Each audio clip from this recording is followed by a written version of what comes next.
ঈদের পর থেকে স্থানীয় সরকার নির্বাচনের সব প্রস্তুতি নেওয়া হবে বলে জানিয়েছেন নির্বাচন কমিশনার আব্দুর রহমান মাসুদ।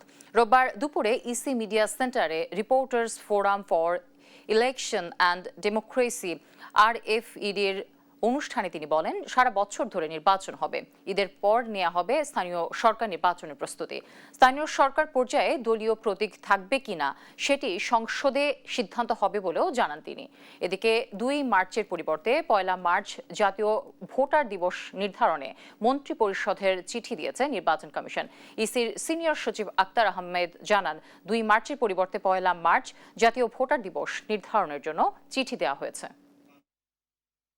রমজান মাসের পরেই আমি মনে করি যে লোকাল গভর্নমেন্টের যে সিটি কর্পোরেশনের নির্বাচন সেটা অনুষ্ঠিত হবে। আপনারা সঠিক তথ্য মানুষের কাছে সরবরাহ করুন।